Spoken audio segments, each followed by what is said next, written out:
صلاۃ و تسبیح، صلاۃ و تسبیح کے بارے میں ایک ہی روایت ہے، اس کی تصحیح اور تضعیف میں اختلاف ہے، کچھ اہل علم محققین اس کو صحیح کہتے ہیں، کچھ اس کو ضعیف کہتے ہیں۔ جی، تو وہ جو اس کو صحیح کہتے ہیں وہ صلاۃ و تسبیح کے قائل ہیں، جو اس کو ضعیف کہتے ہیں اس کے قائل نہیں ہیں۔ علامہ البانی نے خیر بہرحال اس روایت کو صحیح کہا ہوا ہے۔ حضرت عبداللہ ابن عباس سے ہے کہ اللہ کے رسول صلی اللہ علیہ وسلم نے حضرت عباس سے یعنی اپنے چچا سے یہ بات کہی تھی کہ میں آپ کو کیا ایک ایسا عمل نہ بتا دوں کہ اگر آپ وہ کر لیں تو آپ کی 10 طرح سے جو خطائیں ہیں وہ معاف ہو جائیں گی، آپ کے اول آخر گناہ، اگلے پچھلے، پرانے اور نئے، جو آپ نے خطاً کیے مطلب بغیر ارادے کے، اور جو عمدن کیے وہ بھی، اور چھوٹے اور بڑے، اور جو اعلانیہ اور پوشیدہ، سب اللہ تعالیٰ معاف فرما دیں گے۔ اور وہ کیا ہے کہ 4 رکعتیں پڑھیں، ہر رکعت میں سورہ فاتحہ پڑھیں اور اس کے ساتھ کوئی سورت ملا لیں، اور پھر جب آپ نے قرات ختم کرنی ہے تو پھر آپ نے سبحان اللہ والحمد للہ ولا الہ الا اللہ واللہ اکبر 15 مرتبہ پڑھنا ہے۔ اس کے بعد پھر رکوع کریں، اور رکوع میں جو ہے وہ آپ نے 10 مرتبہ یہ کلمات کہنے ہیں، سبحان اللہ والحمد للہ ولا الہ الا اللہ واللہ اکبر۔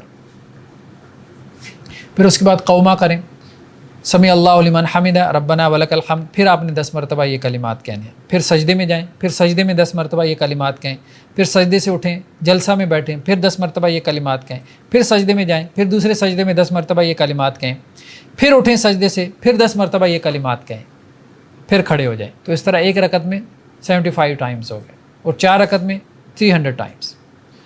تو یہ اگر آپ کر سکیں ہر دن تو ہر دن کر لیں، ہر ہفتہ کر سکیں تو ہر ہفتہ کر لیں، سال میں 1 مرتبہ کر سکیں تو 1 مرتبہ کر لیں، ساری عمر میں 1 مرتبہ کر سکیں تو ساری عمر میں 1 مرتبہ کر لیں۔ سنن ابی داؤد کی روایت ہے، بلکہ سنن ابن ماجہ میں بھی ہے۔ تو حافظ ابن حجر کہتے ہیں کہ یہ جو روایت ہے یہ کئی ایک طرق سے جو ہے وہ مروی ہے۔ خیر بار پڑھ سکتے ہیں اگر کوئی پڑھنا چاہتا ہے تو ٹھیک ہے، ہاں پڑھ سکتے ہیں اگر کوئی پڑھنا چاہتا ہے، جو نہیں پڑھنا چاہتا وہ نہ پڑھے، بدعت کا فتویٰ نہ لگائے، ٹھیک ہے۔ لیکن اس کی جو جماعت ہے نا وہ جماعت وہ درست نہیں ہے، یہ انفرادی نماز ہے، اس کی جماعت درست نہیں ہے۔ صحابہ کرام میں یہ عمل تھا؟ ہاں، وہ حافظ ابن حجر نے کہا ہے نا کہ صحابہ سے یہ مروی ہے، کئی ایک صحابہ سے، اوپر بات آئی ہے نا۔ نماز حاجت، صلاۃ و تسبیح کے بعد صلاۃ حاجت۔ صلاۃ حاجت کے بارے میں بھی جو روایتیں ہیں وہ ضعیف ہیں، لیکن دیکھیں پہلے جو استخاری کی روایت گزری ہے وہ تو ٹھیک ہے نا، اس میں بھی 2 رکعت کا تذکرہ ہے، تو آپ اسی کو صلاۃ حاجت کے طور پہ لے سکتے ہیں، مطلب بات ثابت ہے، آپ حاجت کے لیے 2 رکعتیں پڑھ سکتے ہیں۔ عمومی روایتوں میں یہ بھی ملتا ہے کہ آپ وسلم کو اگر کوئی کام پیش آتا تھا تو آپ 2 رکعت نفل نماز کی طرف جاتے تھے۔ ہاں باقاعدہ صلاۃ الحاجہ کے نام سے کوئی نماز آپ کو اس طرح سے نہیں ملے گی، وہ بات ٹھیک ہے۔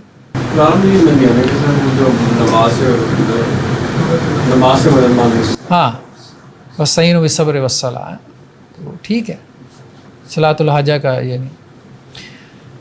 حضرت ابو دردر سے روایت ہے کہ آپ وسلم فرمایا کہ جس نے وضو کیا اور اچھے سے وضو کیا، پھر 2 رکعتیں پڑھی اور اچھے سے پڑھی، تو جو اس نے اللہ سے مانگا اللہ تعالیٰ اس کو جلد یا بدیر، جلدی یا تھوڑی دیر کے بعد اس کو دے دیں گے۔ وہ کہتے ہیں جی یہ روایت ضعیف ہے، چلیں یہ روایت ضعیف صحیح، لیکن اور روایتوں سے ملتا ہے۔ جی نیکسٹ کیا ہے صلاۃ التوبہ، یعنی اپنے گناہوں کی معافی مانگنے کے لیے 2 رکعت نفل نماز پڑھے، یہ بھی ٹھیک ہے، یہ بھی ثابت ہے۔ حضرت ابو بکر سے ہے کہ میں نے اللہ کے رسول صلی اللہ علیہ وسلم سے سنا جب بھی کوئی بندہ گناہ کرتا ہے اور پھر کھڑے ہو کے وضو کرتا ہے، پھر 2 رکعتیں پڑھتا ہے، پھر اللہ سے معافی مانگتا ہے تو اللہ تعالیٰ اس کو معاف کر دیتے ہیں۔ بلکہ یہ آیت بھی پڑھی کہ اللہ کے بندے کون ہیں کہ جب ان سے کوئی بے حیائی کا کام ہو جائے، ٹھیک ہے، کوئی فوش کام ہو جائے یا وہ اپنی جانوں پہ ظلم کر بیٹھیں تو فوراً اللہ کو یاد کرتے ہیں، اپنے گناہ کی معافی مانگتے ہیں، اور اللہ کے علاوہ کون ہے جو گناہوں کو معاف کرنے والا ہے، اور اپنے گناہ کے اوپر اصرار نہیں کرتے، ٹھیک ہے، یعنی اس کے اوپر ڈٹے نہیں رہتے، مطلب توبہ کر لیتے ہیں۔ نیکسٹ کیا ہے صلاۃ کسوف، ٹھیک ہے، کسوف کی نماز،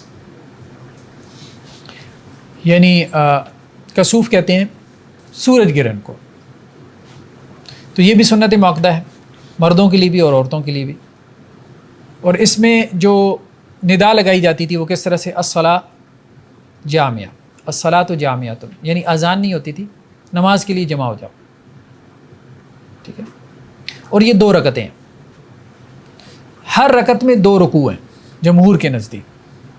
اناف کے نزدیک ایک ہی رکوع ہے، لیکن حدیثوں میں یہی ملتا ہے کہ 2 رکوع ہیں.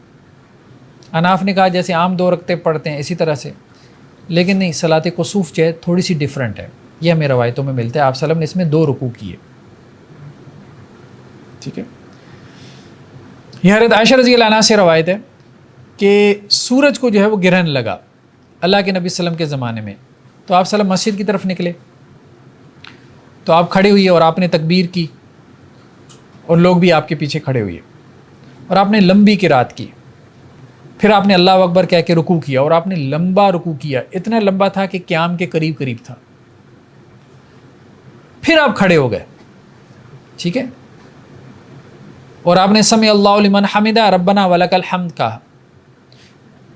پھر آپ نے لمبا قیام کیا اور قرات کی. ٹھیک ہے. اس کے بعد دوبارہ قیام کیا. پھر آپ نے جو ہے وہ رکوع کیا. پھر آپ کھڑے ہوئے اور سمع اللہ لمن حمدہ ربنا ولک الحمد کہا اور پھر آپ نے سجدہ کیا. اس طرح سے پہلی رکعت مکمل کی. ٹھیک ہے. سجدے 2 ہی ہیں، 2 رکوع 2 سجدے.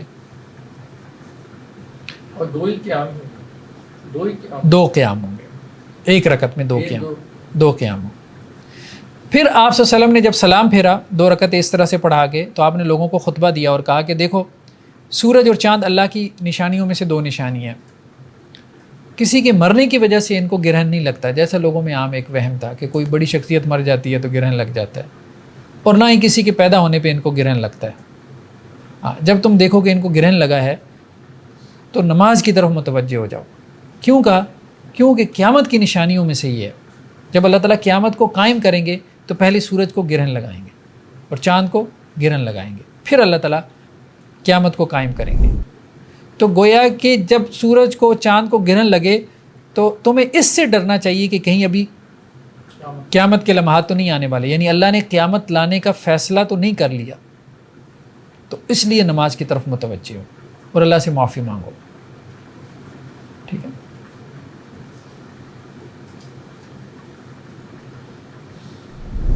تو امام مالک، امام شافعی اور امام احمد تینوں کے نزدیک جو ہے 2 رکوع ہیں. امام ابو حنیفہ کے نزدیک 1 رکوع کے ساتھ ہے، اور انہوں نے نعمان بن بشیر کی روایت کو دلیل بنایا. اس میں کیا ہے کہ اللہ کے رسول صلی اللہ علیہ وسلم نے ہمیں صلاۃ کسوف پڑھائی. ٹھیک ہے. اور اس میں آپ نے رکوع کیا اور سجدہ کیا. بس انہوں نے 1 رکوع اور 1 سجدے کا تذکرہ کیا. یہ ایک عمومی سی روایت تھی کہ انہوں نے رکوع کیا اور سجدہ کیا، یعنی آپ صلی اللہ علیہ وسلم نے. تو امام ابو حنیفہ نے اس سے استدلال کر لی. وقت کیا ہے اس کا؟ جب گرہن لگے اس وقت سے لے کے جب تک گرہن ختم نہ ہو جائے اس وقت تک آپ پڑھ سکتے ہیں. اور صلاۃ خسوف بھی اسی طرح سے ہے، یعنی چاند گرہن کی نماز بھی اسی طرح سے ہے. حضرت حسن بصری سے ہے کہ چاند گرہن لگا اور حضرت عبداللہ ابن عباس بصرہ کے گورنر تھے. ٹھیک ہے. حسن بصری بھی بصرہ میں تھے. تو حضرت عبداللہ ابن عباس نکلے اور انہوں نے 2 رکعتیں پڑھائیں اور ہر رکعت میں 2 رکوع کیے. ٹھیک ہے. تو اس طرح سے انہوں نے 2 رکعتیں پڑھائیں اور پھر اس کے بعد نماز پڑھانے کے بعد کہا کہ دیکھو میں نے اسی طرح سے اللہ کے رسول صلی اللہ علیہ وسلم کو نماز پڑھاتے دیکھا. صلاۃ استسقاء یعنی بارش طلب کرنے کی نماز، ٹھیک ہے. یہ بھی 2 رکعت نماز ہے، مکروہ اوقات کے علاوہ پڑھی جا سکتی ہے. نماز کسوف کی 2nd اور 3rd حدیث جو ہے یہ تو انہوں نے خود بھی نیچے مینشن کیا ہے کہ ضعیف ہیں. یہ جو ایک امام حنفی جو فقہ کے حساب سے 2 رکعت والی وہ 1 رکوع والی پھر اس کو یہ کنسیڈر کریں. اصل میں ظاہری بات ہے کہ وہ ذوف میں بھی تو اختلاف ہو جاتا ہے نا. وہ کہتے ہیں کہ آپ ضعیف کہہ رہے ہیں، ہمارے نزدیک تو ضعیف نہیں ہے. یہ ہم اصول فقہ میں پڑھیں گے. اناف کا کرائٹیریا بھی تھوڑا سا ڈیفرنٹ ہے. استسقاء باب استفعال سے بارش طلب کرنا، پانی طلب کرنا اللہ سے. ٹھیک ہے. طلب و سقی الماء. ٹھیک ہے. تو 2 رکعت ہیں، ممنوع اوقات کے علاوہ آپ پڑھ سکتے ہیں. پہلی رکعت میں سورہ فاتحہ ہے، پھر اس کے بعد سبح اسم ربک الاعلیٰ، اور دوسری رکعت میں سورہ فاتحہ اور اس کے ساتھ هل اتاک حدیث الغاشیہ. اس کے بعد ایک خطبہ بھی ہے. ٹھیک ہے. اور خطبہ دینے کے بعد نمازی کیا کریں؟ اپنی چادریں الٹ لیں، کیونکہ آپ سلم سے ملتا ہے کہ آپ نے چادر اوڑھی ہوئی تھی تو آپ نے اس کو الٹ لیا، یعنی دائیں والا بائیں طرف کر دیا اور بائیں طرف والی جو سائڈ تھی اس کو دائیں طرف کر لیا۔ یہ عاجزی کا ایک اظہار ہے، عاجزی کا ایک اظہار ہے، ٹھیک ہے۔ اور بعض روایتوں میں یہ بھی آتا ہے کہ آپ نے ہاتھ الٹے کر کے دعا مانگی، یہ بھی آتا ہے، ٹھیک ہے۔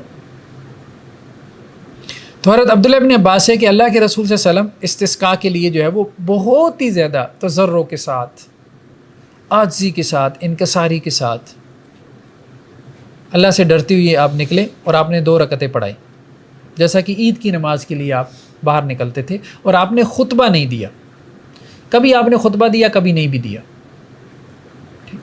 دونوں طرح سے ٹھیک ہے۔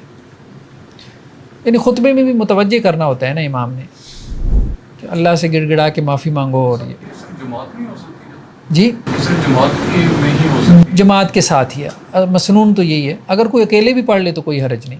سر اس میں یہ خطبہ دے گا، جی جماعت سے پڑھے گا خطبہ دے گا، ہاں جماعت کے نہیں، خطبہ لازم نہیں ہے، ہم نے کہا بعض روایتوں میں خطبے کا ذکر ہے، بعد میں نہیں۔ یہاں ہے کہ بعض دفعہ نبی کریم صلی اللہ علیہ وسلم نے جماعت سے پہلے خطبہ دیا ہے، بعد میں بعض اوقات جماعت کے بعد دیا اور بعض اوقات دیا ہی نہیں ہے، تینوں ہیں، بعض اوقات دیا ہی نہیں، تو اس کا مطلب یہ تینوں صورتوں کا جواز ہے۔ حضرت ابو ہریرہ سے ہے کہ اللہ کے نبی صلی اللہ علیہ وسلم ایک دن نکلے استسقاء کی نماز کے لیے، اور آپ صلی اللہ علیہ وسلم نے ہمیں 2 رکعتیں پڑھائیں، کوئی اذان نہیں تھی، کوئی اقامت نہیں تھی، پھر آپ نے ہمیں خطبہ دیا اور اللہ سے دعا کی، ٹھیک ہے۔ پیچھے عبداللہ ابن عباس کی روایت میں کیا تھا کہ آپ نے خطبہ نہیں دیا، حضرت ابو ہریرہ کی روایت میں کہ آپ نے خطبہ دیا، اور اللہ کے رسول صلی اللہ علیہ وسلم نے اپنا رخ قبلہ رخ کیا اور اپنے ہاتھ بلند کیے، اور آپ نے اپنی چادر پلٹ دی، دائیں طرف والا حصہ بائیں اور بائیں والا دائیں طرف کر دیا۔ دوسری صورت یہ، ایک تو یہ ہے کہ 2 رکعت نماز پڑھیں باہر نکل کے ویرانے میں، ٹھیک ہے، جماعت کے ساتھ، اور اس کے بعد جو ہے وہ دعا کریں۔ اور ایک صورت یہ ہے کہ خطبہ جمعہ میں بھی دعا کی جا سکتی ہے نماز استسقاء کے لیے، جیسا کہ بخاری مسلم کی روایت میں ہے کہ ایک آدمی مسجد میں آیا اور آپ صلی اللہ علیہ وسلم جو ہے وہ جمعے کا دن تھا، آپ خطبہ دے رہے تھے، اس نے کہا اللہ کے رسول صلی اللہ علیہ وسلم ہمارے جو مال ہیں وہ ہلاک ہو گئے، تباہ ہو گئے، ٹھیک ہے، آپ اللہ سے یعنی مال مویشی، مال سے مراد مال مویشی ہے، جانور، اللہ سے دعا کریں کہ اللہ تعالیٰ ہمیں جو ہے وہ بارش نازل کرے۔ تو آپ وسلم نے اپنے ہاتھ اٹھائے، اللہم اغثنا اللہم اغثنا اللہم اغثنا، یہ دعا کی، یا اللہ ہمیں سیراب کر دے، یا اللہ ہمیں سیراب کر دے، یا اللہ ہمیں سیراب کر دے۔ تو حضرت انس کہتے ہیں کہ اس وقت آسمان کے اوپر کوئی بدلی نہیں تھی، بالکل آسمان صاف ستھرا تھا، تو اچانک ایک بادل جو ہے وہ طلوع ہوا اور بارش شروع ہو گئی، اسی وقت جب آپ وسلم نے یہ الفاظ کہے، اور وہ بارش ایسے شروع ہوئی کہ 1 ہفتہ تک بارش ہی ہوتی رہی، اگلے جمعے تک، اور اگلے جمعے وہی آدمی آیا اور آپ وسلم خطبہ دے رہے تھے اور کہنے لگا اللہ کے رسول اب تو بارش کی وجہ سے ہلاک ہو گئے۔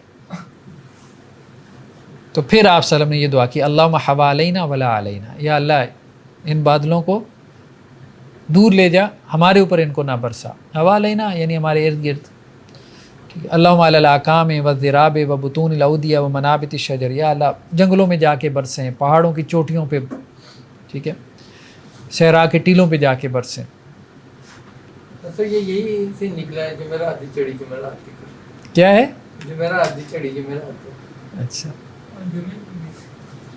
حضرت کعب بن مرہ سے ہے کہ ایک آدمی اللہ کے رسول صلی اللہ علیہ وسلم کے پاس آیا اور کہنے لگا کہ جی آپ مضر قبیلے کے لیے دعا کریں کہ اللہ تعالیٰ ان کو سیراب کرے۔ اب مضر قبیلہ جو تھا وہ تو مسلمانوں کا دشمن تھا، ٹھیک ہے، بلکہ حالت جنگ میں بھی تھا، تو اللہ کے رسول صلی اللہ علیہ وسلم نے کہا کہ آپ بڑے جری ہو، مطلب ہمارے دشمنوں کے لیے ہمیں کہہ رہے ہو کہ ہم ان کے لیے دعا کریں کہ اللہ تعالیٰ ان کو سیراب کرے، ٹھیک ہے، ہمارے ساتھ انہوں نے جنگ چھیڑی ہوئی ہے۔ تو انہوں نے کہا کہ جی اللہ کے رسول آپ نے اللہ سے مدد طلب کی، اللہ نے آپ کی مدد کر دی، یعنی فاتح آپ نہیں ہونا ہے، ٹھیک ہے، آپ نے جب اللہ سے دعا کی اللہ نے آپ کی دعا پوری کی، تو پھر اللہ کے رسول نے دعا کر دی۔ تو خیر بہرحال یہ مختلف مواقع ملتے ہیں. امام شابی سے روایت ہے کہ حضرت عمر جو ہے وہ استسقاء کی نماز کے لیے نکلے. مطلب آپ جری مطلب وہی جرت کر رہے ہو نا, جرت سے. ایک دوسرا لفظ ساتھ میں ایک جلی اور دوسرا کیا ہے لمزر, وہ مزر قبیلے کے لیے نا, مزر قبیلے کے. امام شابی سے ہے کہ حضرت عمر جو ہے وہ نکلے استسقاء کی نماز کے لیے اور بارش کی دعائی نہیں کی, واپس آ گئے. ٹھیک ہے, نماز پڑھائی, دعا میں بارش مانگی نہیں, واپس آ گئے, استغفار مانگتے رہے. تو لوگوں نے پوچھا کہ جی بارش کی دعا کے لیے نکلے تھے, بارش تو مانگی نہیں. تو انہوں نے کہا بس میں نے بارش مانگ لی ہے, تمہیں سمجھ نہیں آئی. کیونکہ اللہ تعالیٰ نے یہ بات قرآن میں کہی ہے, استغفروا ربکم انہ کان غفارا یرسل السماء علیکم مدرارا. اللہ سے استغفار کرو, اللہ تعالیٰ آسمان سے موسلادھار بارش برسائے گا. استغفار کر لیا بس. تو میں نے بارش کے اسباب جو ہے وہ پیدا کر لیے.